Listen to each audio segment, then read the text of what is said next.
It's day 19 of the 30-day Write Your Own Headlines challenge. You have made it so far, so you should really pat yourself on the back for this. Keep going. This is when it gets really, really good. Yesterday, we talked about the value ladder and how you can raise the value and raise your pricing. Get people can get closer and closer to you. That proximity, right? That's a key word from yesterday, is that proximity. The closer they get to you, the more of your time they have, the more you can charge. So today I wanted to talk about something really important when it comes to this, and that's ethics. Ethics. So don't click away. This is super important, and I promise you it leads you to more money. You see so many things online telling you how to do things, how to make money fast, how to make it the lazy way. There's so many different points of view when it comes to making money. And my point of view is the ethics matter. Patience matters. And you can make a lot of money in a lot of different ways, but how you make money is as important as how much money you make, right? So say that in the comments for me if you believe me, if you agree with that. How you make money is as important as how much money you make. So I want you to take a critical self-reflection for yourself, right? Regularly evaluate your actions and intentions to ensure that they align with your values. I do this all the time and I get called out on a lot of things. I mean, when you're out in public, sometimes you have haters, you'll have trolls, you'll have people who are critics. I don't mind critics. I mind haters, right? Like I don't mind someone who has given constructive criticism. But I definitely want to take criticism with a grain of salt and think about the source. But sometimes when it does hit me, it's if they're talking about my business ethics because I think about ethics and intention every single day. And that's why I'm talking about it, right?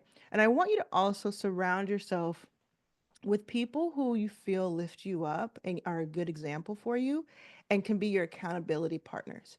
I know every single person watching this is not going out there into the world wanting to be unethical.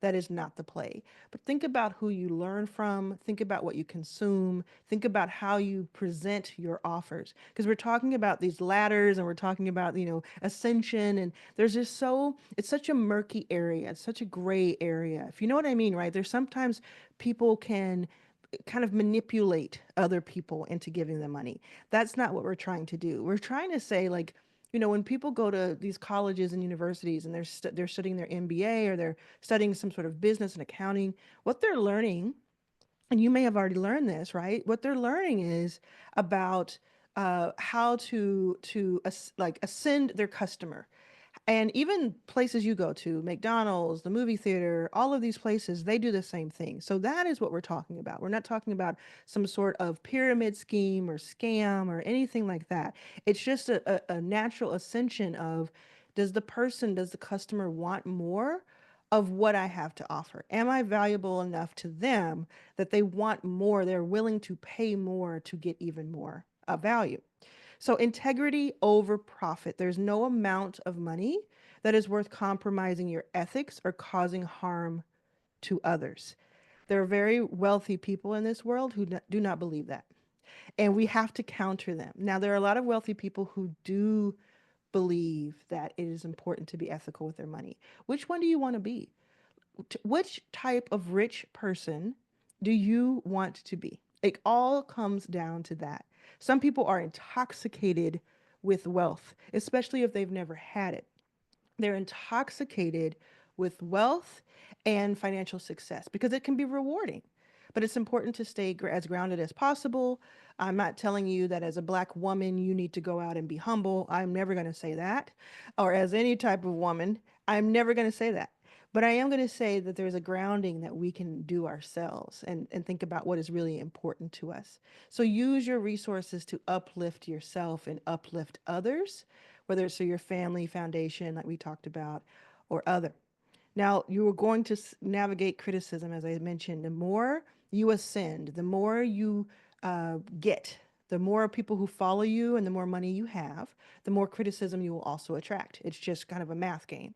So understanding that not everyone will agree with you or understand your approach, but you understand that if you know that you have stayed true to your principles and you can wake up and go to sleep and wake up knowing that you have done the right thing, that's really what matters. Now, wealth and influence comes with new challenges.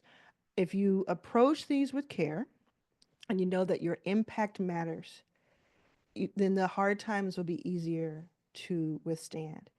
So, we're going to think about ethics, especially in the next few days, as we talk more and more about money, sales, and conversion.